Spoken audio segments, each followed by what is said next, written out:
Hello everyone, welcome to my channel. போன வீடியோவில் நம்ம என்ன பார்த்துருந்தோம்னா டிஎன்பிஎஸ்சியோட பேசிக் இன்ஃபர்மேஷன்ஸ், அதாவது ஒவ்வொரு TNPSC examination, TNPSC group 1, group 2, group 2A, group 3, group 4 இதான் டிஎன்பிஎஸ்சியில் இருக்கக்கூடிய பாப்புலரான டிஎன்பிஎஸ்சி கேட்டகரிஸ். அதில் அதோடைய போஸ்டிங்ஸ், அதுக்கப்புறம் அவங்களோட சேலரிஸ், அதுக்கப்புறம் எலிஜிபிலிட்டிஸ், அதுக்கப்புறம் செலெக்ஷன் ப்ராசஸ் எப்படி இருக்குங்கிறத ஒவ்வொரு இதுக்கும், அதாவது டிஎன்பிஎஸ்சி 1, 2, 2A, 3, 4 எல்லாத்துக்குமே பார்த்துருந்தோம். இந்த வீடியோவில் என்ன பார்க்க போகிறோம்னா அந்த டிஎன்பிஎஸ்சி எக்ஸாம்ஸோடைய பேட்டர்ன் எப்படி இருக்கும், அடுத்து சிலபஸ் எப்படி இருக்குங்கிறத இந்த வீடியோவில் பார்க்க போகிறோம். ஃபஸ்ட்டு நம்ம பார்க்க போகிறது டிஎன்பிஎஸ்சி குரூப் 1க்கு பார்க்க போகிறோம். டிஎன்பிஎஸ்சி குரூப் 1 பொறுத்த வரைக்கும் ஃபஸ்ட்டு எக்ஸாம் பேட்டர்னை பார்த்துருவோம். எக்ஸாம் பேட்டர்ன் எப்படி இருக்கும்னா ப்ரிலிமினரி எக்ஸாம் ஃபஸ்ட்டு இருக்கும். ப்ரிலிமினரி எக்ஸாமுங்கிறப்ப அது அப்ஜெக்டிவ் டைப் கொஷின்ஸாக தான் இருக்கும். அதில் டோட்டல் மார்க்ஸ் பார்த்தோம்னா 300 மார்க்ஸ் இருக்கும். கொஷின்ஸ் பார்த்தோம்னா மொத்தம் 200 கொஷின்ஸ். அதில் 175 கொஷின்ஸ் ஜென்ரல் ஸ்டடீஸ் பேஸ் பண்ணியிருக்கும். ஃபஸ்ட்டு ஜென்ரல் ஸ்டடீஸ்னால் என்னென்னா அதில் என்னென்ன சிலபஸ் வருங்கிறத அடுத்து பார்ப்போம். அடுத்தது 25 கொஷின்ஸ் ஆப்டிடியூட் அண்ட் மென்டல் எபிலிட்டியை பேஸ் பண்ணியிருக்கோம். அதாவது பசில் சால்விங், அதுக்கப்புறம் மேத்தமெட்டிக்ஸ் பேஸ் பண்ணியிருக்கும். மார்க்கிங் எப்படி கொடுக்குறாங்கன்னா 1.5 மார்க் ஒவ்வொரு கொஷினுக்கும் கொடுக்குறாங்க. ஒவ்வொரு கொஷினுக்கும் 1.5ங்கிறப்ப 200 கொஷின்ஸ். அப்படின்னா 200ஐயும் 1.5ஐயும் மல்டிப்ளை பண்ணோம்னா 300 மார்க்ஸ் கிடச்சிரும். அப்படின்னா டோட்டல் மார்க்ஸ் 300, கொஷின்ஸ் எவ்வளோன்னா 200. ஒவ்வொரு கொஷினுக்கும் 1.5 மார்க்ஸ்ன்னு கொடுத்துருக்காங்க. அதில் நெகட்டிவ் மார்க்கிங்ஸ் கிடையாது. அதாவது கொஷின் ராங்காவோ இல்லைன்னா நீங்கள் அந்த கொஷின் எழுதாமல் விட்டீங்கனாலோ மார்க் நெகட்டிவ் ஆகாது, அதாவது மைனஸ் பண்ண மாட்டாங்க. அந்த மார்க் 0ன்னு தான் சொல்லுவாங்க. அடுத்தது ப்ரிலிமினரிக்கு அப்புறம் மெயின் எக்ஸாம் நடக்கும். மெயின் எக்ஸாமுக்கு மார்க்ஸ் பார்த்தீங்கன்னா டோட்டல் மார்க்ஸ் 750. அந்த 750மே 3ஆக பிரிச்சிருவாங்க. அதாவது 3 பேப்பர்ஸ் தான் பிரிச்சிருவாங்க. ஃபஸ்ட்டு பேப்பருக்கு 250, செகண்ட் பேப்பருக்கு 250, தேர்ட் பேப்பருக்கு 250ன்னுட்டு 3ஆக பிரிச்சிடும். அதில் ஃபஸ்ட்டு பேப்பர் என்னென்னா தமிழ் எலிஜிபிலிட்டி டெஸ்ட்.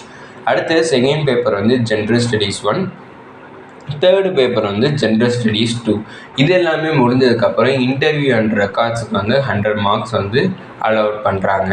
அடுத்தது ப்ரிலிமினரி எக்ஸாமினேஷனோட சிலபஸ் என்னங்கிறத பார்ப்போம். First general science. ஜென்ரல் சயின்ஸை பொறுத்த வரைக்கும் ஃபிசிக்ஸ், கெமிஸ்ட்ரி அண்ட் பயாலஜிலேருந்து கேட்குறாங்க. அடுத்து கரண்ட் ஈவெண்ட்டுங்கிறப்ப இப்போ நம்ம இந்தியன் அண்ட் இன்டர்நேஷ்னலில் நடக்கக்கூடிய ஈவெண்ட்ஸை பற்றி கேட்குறாங்க. அதில் எது இன்க்ளூட் ஆகும்னா history, geography and polity involve ஆகும். அடுத்து இந்தியாவோட ஜியாகிரஃபி, இந்தியாவோட ஹிஸ்ட்ரி அண்ட் கல்ச்சர், அதுக்கப்புறம் இந்தியாவோட பாலிட்டிக்ஸ், அதுக்கப்புறம் இந்தியாவோட எக்கனாமி பற்றி, அடுத்து இந்தியாவோட நேஷ்னல் மூமெண்ட் பற்றி கேட்குறாங்க. நேஷ்னல் மூமெண்ட்டுங்கிறப்ப ஃப்ரீடம் ஸ்ட்ரகிளில் நடந்த மூமெண்ட்ஸ் அதை பற்றி எல்லாமே கேட்குறாங்க. அடுத்து இந்தியா அண்ட் தமிழ்நாடோட history, culture, heritage and socio political movements பற்றி கேட்குறாங்க. அடுத்து டெவலப்மெண்ட் அட்மினிஸ்ட்ரேஷன், தமிழ்நாட்டோட டெவலப்மெண்ட் அட்மினிஸ்ட்ரேஷன் பற்றியும் கேட்குறாங்க. அடுத்தது aptitude and mental ability test. இது மொத்தம் 25 கொஷின்ஸ் கேட்குறாங்க. 25 கொஷின்ஸுங்கிறப்ப எல்லாமே பசில் சால்விங், அதுக்கப்புறம் நம்பர்ஸை வச்சு சீரீஸ், அதுக்கப்புறம் மேத்தமெட்டிக்ஸ் 6th to 10th இருக்கக்கூடிய மேத்தமெட்டிக்ஸ்லேருந்து கொஷின்ஸ் வரும்னு சொல்லியிருக்காங்க. அடுத்து மெயின் எக்ஸாம்ஸ் பார்த்தோம்னா பேப்பர் 1 என்னென்னா general aptitude and mental ability டெஸ்ட்டும் தமிழ் எலிஜிபிலிட்டி டெஸ்ட்டும் சேர்த்து வைக்கிறாங்க. தமிழ் எலிஜிபிலிட்டி டெஸ்ட்டுங்கிறப்ப தமிழ் கிராமர்ஸ்லேருந்து கொஷின்ஸ் அலாட் பண்ணுறாங்க. ஜென்ரல் ஆப்டிடியூட் அண்ட் மென்டல் எபிலிட்டிங்கிறப்ப 10th வரைக்கும் இருக்கக்கூடிய சயின்ஸ் எஸ்எஸ்எல்சி ஸ்டாண்டர்டுங்கிறப்ப 10th வரைக்கும் இருக்கக்கூடிய மேக்ஸோடைய கொஷின்ஸ் கேட்குறாங்க. அடுத்து பேப்பர் 2ல் பார்த்தோம்னா மாடர்ன் ஹிஸ்ட்ரி ஆஃப் இந்தியா, அதாவது இந்தியாவோடைய மாடர்ன் ஹிஸ்ட்ரி எப்படி இருக்குது, அடுத்து இந்தியாவோட கல்ச்சர், அப்புறம் இந்தியாவில் நடக்கக்கூடிய சோஷியல் இஷ்யூஸ், தமிழ்நாட்டில் நடக்கக்கூடிய சோஷியல் இஷ்யூஸ், அதுக்கப்புறம் general aptitude and mental ability test, அதாவது மேக்ஸ்லேருந்து கொஷின் கேட்குறாங்க. அடுத்து பேப்பர் 3 பார்த்தோம்னா ஜென்ரல் ஸ்டடீஸ் 2. அதில் இந்தியாவோட பாலிட்டிக்ஸ், அதுக்கப்புறம் இந்தியாவோட எமர்ஜிங் பாலிட்டிக்ஸ் ட்ரெண்ட்ஸ், புதுசாக ட்ரெண்ட்ஸ் பாலிட்டிக்ஸில் மாறிக்கிட்டே இருக்குது. அந்த இதுலேருந்து கொஷின்ஸ் கேட்குறாங்க. அடுத்தது சயின்ஸ் அண்ட் டெக்னாலஜியோட இம்பார்ட்டன்ஸ், அதுக்கப்புறம் அதோட இம்பேக்ட் இப்போ டெவலப்மெண்ட்டில் எப்படி இருக்குங்கிறத பற்றியும் கொஷின்ஸ் வந்து கேட்குறாங்க. இப்போ டிஎன்பிஎஸ்சி குரூப் 1 ரெஃபரன்ஸ் மெட்டீரியல் எதுலேருந்து எடுக்கலாம் பார்த்தீங்கன்னா, ஃபஸ்ட்டு ஜென்ரல் சயின்ஸுக்கு வந்து பார்த்தீங்கன்னா 6th to 10th வரைக்கும் இருக்கக்கூடிய சமச்சீர் கல்வி புக்ஸ்லேருந்து ரெஃபரன்ஸ் வந்து எடுக்கிறாங்க. அடுத்து history and culture of India and தமிழ்நாட்டை பற்றி நீங்கள் படிக்கணும்னா 6th to 12th வரைக்கும் இருக்கக்கூடிய சமச்சீர் கல்வி புக்ஸை வந்து நம்ம யூஸ் பண்ணுறோம். 6th to 10th வரைக்கும் இருக்கக்கூடிய சோசியல் சயின்ஸ் புக்கில் இருக்கக்கூடிய ஹிஸ்ட்ரி போர்ஷனை வந்து படிச்சிருக்கணும். அடுத்து 11th 12th இருக்கக்கூடிய ஹிஸ்ட்ரி போர்ஷன்ஸ் வந்து தெரிஞ்சிருக்கணும். அடுத்தது வந்து பார்த்தோம்னா ஜாகிரஃபி பற்றி தெரிஞ்சுக்கணும்னா 6th to 10th வரைக்கும் இருக்கக்கூடிய சமச்சீர் கல்வி புக்ஸ், அதுக்கப்புறம் ஆப்டிடியூட் அண்ட் மென்டல் எபிலிட்டி பற்றி தெரிஞ்சுக்கணும்னா 6th-10th வரைக்கும் கொடுக்கக்கூடிய சமச்சீர் கல்வி மேக்ஸ் புக்ஸை வந்து யூஸ் பண்ணிக்கலாம். அடுத்து கரண்ட் அஃபேர் கொஷின்ஸ், அதாவது கரண்ட் அஃபேர்ஸுங்கிறப்ப கரண்ட்டாக நடந்து கொடுக்க ஈவெண்ட்ஸ்லேருந்து கொஷின்ஸ் வந்து எடுப்பாங்க. கரண்ட்டாக நடந்திருக்க ஈவெண்ட்ஸ் வந்து எதுலேருந்து தெரிஞ்சுக்கலாம்னா நியூஸ் பேப்பர், ஆர்டிக்கிள், அதுக்கப்புறம் மேகசின்ஸ், அதுக்கப்புறம் நிறைய நியூஸ் சேனல்ஸ்லேருந்து நம்மளால் கரண்ட் அஃபேர் நியூஸ் வந்து தெரிஞ்சுக்க முடியும்.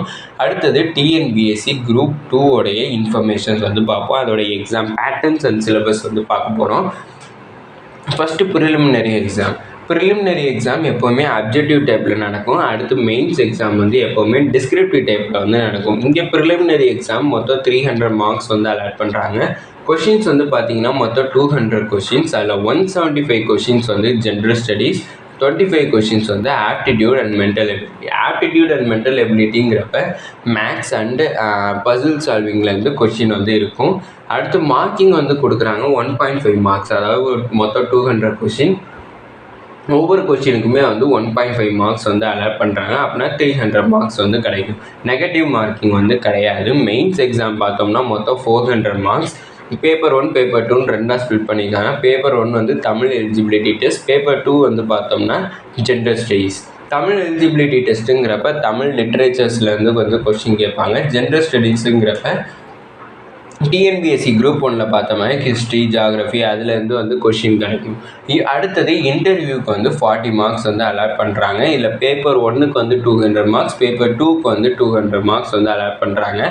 டிஎன்பிஎஸ்சி குரூப் 2 வந்து இன்டர்வியூ போஸ்டிங்ஸ் வந்து வரும். டிஎன்பிஎஸ்சி குரூப் 2A வந்து நான் இன்டர்வியூ போஸ்ட் வந்து நம்மளுக்கு கிடைக்கும். இப்போ இதோட சிலபஸ் வந்து பார்த்தோம்னா ப்ரிலிமினரிக்கு ஜென்ரல் சயின்ஸ் போனது டிஎன்பிஎஸ்சி குரூப் 1 பார்த்தது தான் சிலபஸ்லேயுமே வந்து அதிகமாக கவர் ஆகுது. இப்போ ப்ரிலிமினரி பார்த்தோம்னா general science, physics, chemistry, biology, அடுத்து கரண்ட் ஈவெண்ட்ஸ் வந்து ஹிஸ்ட்ரி, ஜாகிரஃபி, பாலிட்டி, வேர்ல்டு பாலிட்டிக்ஸாக இருக்கட்டும், இந்தியன் பாலிட்டிக்ஸாக இருக்கட்டும் எல்லாமே கவர் ஆகும்.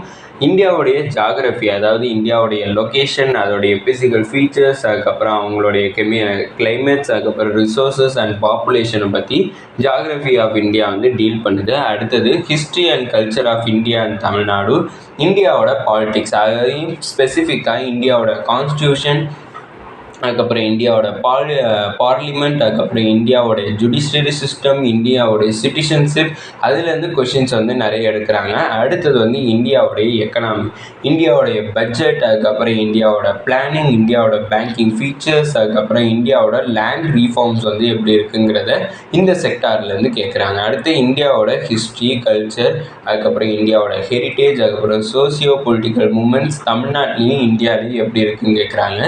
அடுத்தது இந்தியாவுடைய அண்டு தமிழ்நாட்டுடைய டெவலப்மெண்ட் அட்மினிஸ்ட்ரேஷன் எப்படி இருக்குது. அடுத்தது aptitude and mental ability test, அதாவது மேத்தமெட்டிக்ஸ் அண்ட் பசில் சால்விங்லேருந்து கொஷின்ஸ் வந்து இருக்கும். இது எல்லாமே அப்ஜெக்டிவ் டைப்ஸாக கேட்கக்கூடிய கொஷின். அடுத்தது மெயின் எக்ஸாமுங்கிறப்ப நம்மளுக்கு எப்போவுமே டிஸ்கிரிப்டிவ் டைப்பில் தான் வந்து கேட்பாங்க. இல்லை ஃபஸ்ட்டு பேப்பர் வந்து என்னென்னா தமிழ் எலிஜிபிலிட்டி டெஸ்ட் எதெல்லாம் கவர் பண்ணுதுன்னா நம்மளுக்கு ரைட்டிங், நம்மளோட தமிழ் ரைட்டிங் ஸ்கில்ஸ், அதுக்கப்புறம் தமிழ் கிராமர் அண்ட் டிரான்ஸ்லேஷன் ஸ்கில்லை வந்து இந்த பேப்பர் 1 வந்து கவர் பண்ணுது. அடுத்தது பேப்பர் 2 வந்து எதை கவர் பண்ணுதுன்னா யூனியன் அண்டு ஸ்டேட்டோடைய ஸ்பெஷல் ரெஃபரன்ஸ் வந்து தமிழ்நாட்டோடைய எப்படி மேட்ச் ஆகுதுங்கிறத கவர் பண்ணுறாங்க. அடுத்தது தமிழ்நாட்டுடைய சோசியோ எக்கனாமிக் இஷ்யூஸ் வந்து எப்படி இருக்குது. அடுத்து கரண்ட் அஃபேர்ஸ், இது எல்லாமே வந்து பேப்பர் 2ல் வந்து கவர் ஆகுது. ரெஃபரன்ஸ் மெட்டீரியல் வந்து பார்த்திங்கன்னா மோஸ்ட்லி வந்து 6th to 12th சமச்சீர் கல்வி புக்ஸில் தான் வந்து இது ரெஃபரன்ஸாக வந்து எடுத்துக்கிறாங்க கொஷின்ஸ். அதே ஸ்டடி மெட்டீரியல்ஸாக வந்து யூஸ் பண்ணிக்கலாம். இதில் அடுத்து ஃபஸ்ட்டு ஸ்பெசிஃபிக்காக பார்த்தோம்னா ஜென்ரல் தமிழுக்கு 6th-லேருந்து 12th வரைக்கும் இருக்கக்கூடிய ஸ்டேட் புக்ஸ், அதுக்கப்புறம் ஜென்ரல் ஸ்டடீஸுக்கு வந்து பார்த்தீங்கன்னா 6th-லேருந்து 10th வரைக்கும் இருக்கக்கூடிய சோஷியல் சயின்ஸ் புக், அதுக்கப்புறம் 11th 12th ஹிஸ்ட்ரி புக்ஸை வந்து யூஸ் பண்ணலாம். அடுத்து இந்தியன் பாலிடிக்ஸ் பற்றி படிக்கணும்னா 6th-லேருந்து 10th வரைக்கும் இருக்கக்கூடிய சோஷியல் சயின்ஸ் புக், அடுத்து 11th-லேருந்து 12th வரைக்கும் இருக்கக்கூடிய பொலிட்டிக்கல் சயின்ஸ் புக் வந்து யூஸ் பண்ணணும்.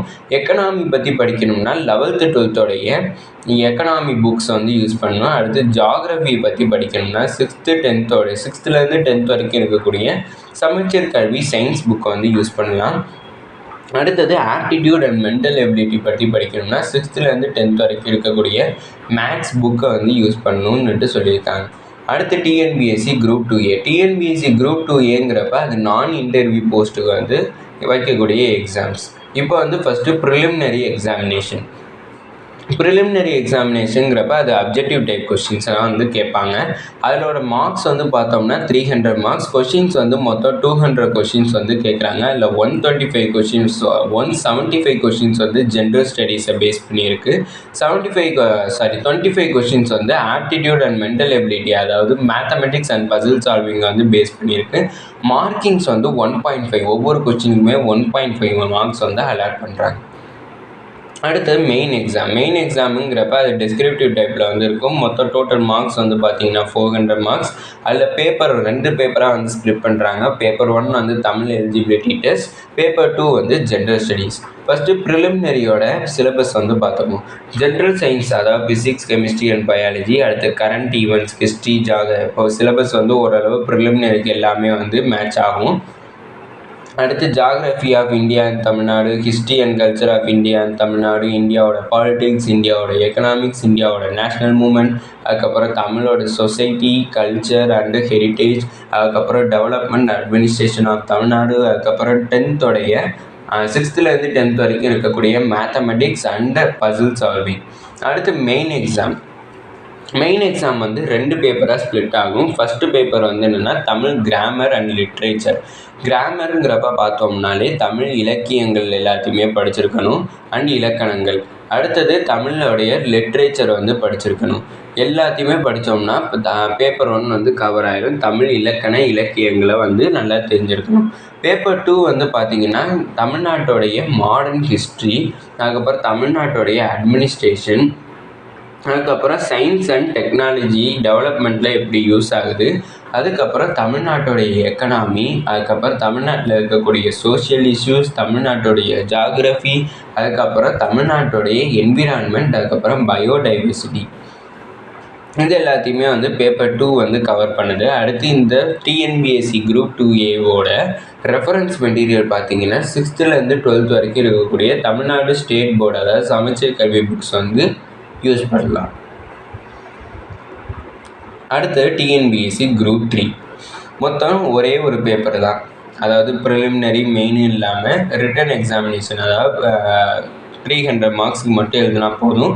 அடுத்து இன்டர்வியூக்கு 40 மார்க்ஸ். இந்த 300 மார்க்ஸ் எப்படி ஸ்ப்ளிட் பண்ணியிருக்காங்கன்னா மொத்தம் 200 கொஷின்ஸ். அதில் 100 கொஷின்ஸ் வந்து தமிழ் லாங்குவேஜிலேருந்து கேட்பாங்க, இல்லைனா ஜென்ரல் இங்கிலீஷ், ரெண்டுமே சேர்த்து 100 கொஷின்ஸ் வந்து கேட்குறாங்க. அடுத்தது இருக்கிற 100 கொஷின்ஸ் வந்து ஜென்ரல் ஸ்டடீஸ், அதுக்கப்புறம் ஆப்டிடியூட் அண்ட் மென்டல் எபிலிட்டி ரெண்டையுமே கம்பைன் பண்ணி கேட்குறாங்க. மார்க் அலாட்மெண்ட் வந்து பார்த்திங்கன்னா ஒவ்வொரு கொஷினுக்குமே வந்து 1.5 மார்க்ஸ் வந்து அலாட் பண்ணுறாங்க. இன்டர்வியூக்கு வந்து 40 மார்க்ஸ் வந்து அலாட் பண்ணுறாங்க. டிஎன்பிஎஸ்சி குரூப் 3யோட சிலபஸ் வந்து இப்போ பார்ப்போம். ஜென்ரல் ஸ்டடீஸில் வந்து ஜென்ரல் சயின்ஸ் இன்வால்வ் ஆகும். Current affairs, geography, history and culture of India, அதுக்கப்புறம் இந்தியாவோட பாலிடிக்ஸ், அதுக்கப்புறம் இந்தியாவோட எக்கனாமி, இந்தியாவோட நேஷ்னல் மூமெண்ட், அதுக்கப்புறம் தமிழ்நாட்டோடைய டெவலப்மெண்ட் அட்மினிஸ்ட்ரேஷன், அதுக்கப்புறம் ஆப்டிடியூட் அண்ட் மென்டல் எபிலிட்டி எல்லாமே போனதில் பார்த்து சிலபஸோடைய ஈக்குவலாக மேட்ச் ஆகுது. ஆனால் திருப்பி சொல்லி போர் அடிக்க விரும்பலை. இப்போ ஆப்டிடியூட் அண்ட் மென்டல் எபிலிட்டி வந்து இதில் மட்டுமே ஸ்பெசிஃபிக்காக மென்ஷன் பண்ணியிருக்காங்க. ஸ்டாட்டிஸ்டிக்ஸ்லேருந்து கொஷின்ஸ், அதுக்கப்புறம் பர்சன்டேஜ், HCF அண்ட் LCM, அதுக்கப்புறம் ரேஷியோ அண்ட் ப்ரொபோர்ஷன்லேருந்து கொஷின்ஸ், அப்புறம் simple and compound interest, area, volume, time, work involve ஆகக்கூடிய சம்ஸ், அதுக்கப்புறம் லாஜிக்கல் ரீசனிங்ஸ்லேருந்தும் கொஷின் வந்து இன்வால்வ் ஆகுதுங்கிறத சொல்லியிருக்காங்க. அடுத்தது டிஎன்பிஎஸ்சி குரூப் 3யோட ரெஃபரன்ஸ் மெட்டீரியல் வந்து பார்த்தீங்கன்னா 6th-லேருந்து 12th வரைக்கும் இருக்கக்கூடிய சமச்சீர் கல்வி புக்ஸ். எதுக்கு ஸ்பெசிஃபையாக நோட்டிஃபை பண்ணுறாங்கன்னா, இந்த 6th-லேருந்து 12th வரைக்கும் இருக்கக்கூடிய புக்ஸ் வந்து ஹிஸ்ட்ரி, ஜியாகிரஃபி, பாலிட்டிக்ஸ், அப்புறம் science and Indian polity, science and Indian economy புக்ஸுக்கு வந்து 6th-லேருந்து 12th வரைக்கும் இருக்கக்கூடிய சமச்சீர் கல்வி புக்ஸ் வந்து ரெஃபரன்ஸ் பண்ணிக்கலாம். அடுத்து மேக்ஸ் புக்ஸ் வந்து எதுக்குன்னா 6th-லேருந்து 10th வரைக்கும் இருக்கக்கூடிய maths book aptitude and mental எபிலிட்டிக்கு வந்து யூஸ் பண்ண சொல்லியிருக்காங்க. அடுத்தது பார்த்தீங்கன்னா நிறைய பேர் ட்ரை பண்ணக்கூடிய எக்ஸாம் டிஎன்பிஎஸ்சி குரூப் 4 எக்ஸாம். இது வந்து ஒரே ஒரு சிங்கிள் ரிட்டன் எக்ஸாமினேஷன் மட்டும்தான். மார்க்ஸ் வந்து பார்த்தீங்கன்னா 300 மார்க்ஸ் அலாட் பண்ணுறாங்க. அதில் வந்து 200 கொஷின்ஸ், 100 கொஷின்ஸ் வந்து ஜென்ரல் தமிழ் அண்ட் இங்கிலீஷை வந்து பேஸ் பண்ணியிருக்கோம். 75 கொஷின்ஸ் வந்து ஜென்ரல் ஸ்டடீஸ், 75 கொஷின்ஸ் வந்து மேக்ஸ், அதாவது ஆப்டிடியூட் அண்ட் மென்டல் எபிலிட்டியை வந்து பேஸ் பண்ணியிருக்கோம். மார்க்கிங் வந்து பார்த்தீங்கன்னா 1.5 மார்க்ஸ் வந்து ஒவ்வொரு கொஷினுக்கும் அலாட் பண்ணுறாங்க. அப்போனா 200 கொஷினுக்கு 300 மார்க்ஸ் வந்து அலாட் பண்ணுறாங்க. இதில் சிலபஸ் வந்து பார்த்தீங்கன்னா ஜென்ரல் தமிழுக்கு வந்து திருக்குறள், அதுக்கப்புறம் தமிழ் சொசைட்டி, அதுக்கப்புறம் தமிழோடைய இலக்கண இலக்கியங்கள், அதுக்கப்புறம் தமிழோடைய ரோல் ஃப்ரீடம் ஸ்ட்ரகிளில் எப்படி இருந்திருக்கு, அதுக்கப்புறம் தமிழ் உமனுடைய எக்ஸலன்ஸ், இது எல்லாத்தையும் அடுத்து எக்ஸட்ரா நிறைய இது வந்து ஜென்ரல் தமிழில் வந்து இன்வால்வ் ஆகும். இல்லை தமிழ்நாட்டுடைய ஃப்ரீடம் ஸ்ட்ரகிள் மூமெண்ட்டுன்னு கேட்டால் கூட பரவாயில்ல. தமிழோடைய ரோல் என்னவா இருந்திருக்கு அப்படி பார்த்தீங்கன்னா பாரதியார், பாரதிதாசன் இவங்கெல்லாம் வந்து விடுதலை போராட்டத்துக்காண்டி வந்து நிறைய பாடல்கள் வந்து எழுதியிருக்காங்க. அந்த பாடல்கள்லேருந்தும் கொஷின் வந்து கேட்கலாம்னு சொல்லியிருக்காங்க. அடுத்து ஜென்ரல் இங்கிலீஷை பொறுத்த வரைக்கும் சினானிம்ஸ், ஆன்டனிம்ஸ், அதுக்கப்புறம் சென்டென்ஸில் வந்து இருக்கக்கூடிய மிஸ்டேக்ஸை வந்து கரெக்ட் பண்ணுற மாதிரி கொஷின்ஸ், அதுக்கப்புறம் ஆக்டிவ் அண்ட் பாசிவ் வாய்ஸ், அதுக்கப்புறம் பார்ட்ஸ் ஆஃப் ஸ்பீச்சிலேருந்து நிறைய கொஷின்ஸ் வந்து இன்வால்வ் ஆகும். அடுத்து எக்ஸட்ரா போட மறந்துட்டேன், எக்ஸட்ராவையும் நீங்கள் இன்க்ளூட் பண்ணிக்கோங்க. நிறைய இன்னும் பல கிராமர் கொஷின்ஸ் வந்து இன்வால்வ் ஆகக்கூடிய வாய்ப்புகள் வந்து இருக்குது. அடுத்து ஜென்ரல் ஸ்டடீஸ்ன்னு பார்த்தீங்கன்னாலே எப்போவுமே அது சோசியலில் தான் இருக்கும், சமூக கொஷின்களாகவே இருக்கும். அதில் வந்து ஃபஸ்ட்டு ஜென்ரல் சயின்ஸ், அதாவது சயின்ஸ் கொஷின், அதாவது ஃபிசிக்ஸ், கெமிஸ்ட்ரி, பயாலஜிலேருந்து கொஷின்ஸ் வரும். கரண்ட் ஈவெண்ட்ஸ், அப்புறம் இந்தியாவோட ஜியாகிரஃபி, இந்தியா அண்டு தமிழ்நாட்டோடைய ஹிஸ்ட்ரி அண்ட் கல்ச்சர், இந்தியாவோட பாலிட்டிக்ஸ், அடுத்து இந்தியாவோடைய எக்கனாமி, அடுத்து இந்தியாவோட நேஷ்னல் மூமெண்ட், அதுக்கப்புறம் தமிழ்நாட்டோடைய அட்மினிஸ்ட்ரேஷன், அதுக்கப்புறம் தமிழ்நாட்டோடைய ஹிஸ்ட்ரி. அடுத்து ஆப்டிடியூட் அண்ட் மென்டல் எபிலிட்டி, மேக்ஸை பொறுத்த வரைக்கும் பார்த்தீங்கன்னா சிம்பிளிஃபிகேஷன், அடுத்தது பர்சன்டேஜ், அடுத்தது HCF LCM, அதாவது highest common factor, least common multiples, அடுத்தது ratio and proportion, simple and compound interest, அதாவது வட்டி கணக்கில் இருந்து, அடுத்தது area, volume, time and work வந்து இன்வால்வ் ஆகக்கூடிய கொஷின்ஸ், அதுக்கப்புறம் பசில் டைப் கொஷின், அடுத்து டைஸ் இன்வால்வ் ஆகக்கூடிய கொஷின்ஸ், அதுக்கப்புறம் நம்பர் சீரீஸ். இதை பேஸ் பண்ணி ஆப்டிடியூட் அண்ட் மென்டல் எபிலிட்டியிலேருந்து 25 கொஷின்ஸ் வந்து இன்வால்வ் ஆகும். நிறைய பேர் வந்து பண்ணுற தப்பு வந்து என்னென்னா, தமிழ் சோசியல் அதுவும் படிக்க வேணாம்னு சொல்ல, தமிழ் சோசியல் அதிலே வந்து படிச்சுட்டு இந்த மேக்ஸை வந்து கண்டுக்காமல் விட்டுருவாங்க. அந்த மேக்ஸில் இருக்கக்கூடிய 25 கொஷின்ஸுமே வந்து இம்பார்ட்டன்ட் தான். இதோடைய ரெஃபரன்ஸ் மெட்டீரியல் வந்து பார்த்தீங்கன்னா தமிழ்நாடு ஸ்டேட் சமச்சீர் கல்வி 6th-லேருந்து 10th வரைக்கும் இருக்கக்கூடிய புக்ஸ் வந்து படித்தாலே போதும்னுட்டு சொல்லியிருக்காங்க. இதோட மினிமம் குவாலிஃபிகேஷனே 10th படித்தவங்க எழுதுறது தான் வந்து டிஎன்பிஎஸ்சி குரூப் 4. சரி, ஓகே. ஃபஸ்ட்டு வீடியோவில் வந்து நம்ம என்ன பார்த்துருந்தோம்னா, நம்மளுடைய டிஎன்பிஎஸ்சியோட எக்ஸாம் கேட்டகிரி, அதாவது TNPSC group 1, group 2, group 2A, 3 and 4 posting, salary, அதுக்கப்புறம் எலிஜிபிலிட்டி, அதுக்கப்புறம் செலெக்ஷன் ப்ராசஸ் எப்படி இருக்குங்கிறத பார்த்தோம். இப்போ செகண்ட் வீடியோவில் வந்து என்ன பார்த்துருக்கோம்னா, எல்லா டிஎன்பிஎஸ்சி, அதாவது ஃபேமஸாக இருக்கக்கூடிய TNPSC group 1, group 2, group 2A, அதுக்கு 3 and 4 அதோடைய சிலபஸ், அதுக்கப்புறம் எக்ஸாம் பேட்டர்ன் வந்து எப்படி இருக்குங்கிறத இந்த வீடியோவில் பார்த்தோம். தேர்ட் வீடியோவில் வந்து என்ன பார்க்க போகிறோம்னா, நம்ம சேனல் வந்து தமிழ் சோசியலில் வந்து ஃபோக்கஸ் பண்ண போகிறதில்ல. எல்லா சேனலுமே வந்து தமிழ் அண்ட் சோசியலுக்கு நிறைய வீடியோஸ் வந்து டெலிகாஸ்ட் பண்ணியிருக்காங்க. ஆனால் நம்ம சேனல் வந்து மேத்தமெட்டிக்ஸை மட்டும்தான் ஃபோக்கஸ் பண்ண போகிறோம். மேத்தமெட்டிக்ஸ் சிலபஸை மட்டும்தான் கவர் பண்ண போகிறோம். அந்த மேத்தமெட்டிக்ஸோடைய சிலபஸ் வந்து நம்ம ப்ரீஃபாக பார்க்கல, கொஞ்சம் லைட்டாக டச் பண்ணி விட்டுருக்கோம். அதாவது ஸ்டாட்டிஸ்டிக்ஸ் இருக்குது, பெர்சன்டேஜ், HCF, LCM இதெல்லாம் இருக்குதுன்னு சொல்லியிருக்கோம். இதெல்லாம் எந்தெந்த புக், அதாவது சமச்சீர் கல்வி 6th-லேருந்து 10th வரைக்கும் இருக்க புக்ஸுன்னு சொல்லிட்டோம். ஒவ்வொரு டாப்பிக்கும் எந்தெந்த புக்ஸில் வந்து ரெஃபரன்ஸ் எடுக்கலாங்கிறத அடுத்த வீடியோவில் பார்ப்போம். நான் மெயினாக சொல்லிட்டேன், நம்ம சேனல் வந்து மேத்தமெட்டிக்ஸை மட்டும்தான் ஃபோக்கஸ் பண்ண போகிறோம். தேங்க்யூ. அடுத்த வீடியோவில் பார்ப்போம். மறக்காமல் நம்ம சேனலை சப்ஸ்கிரைப் பண்ணிடுங்க. தேங்க்யூ.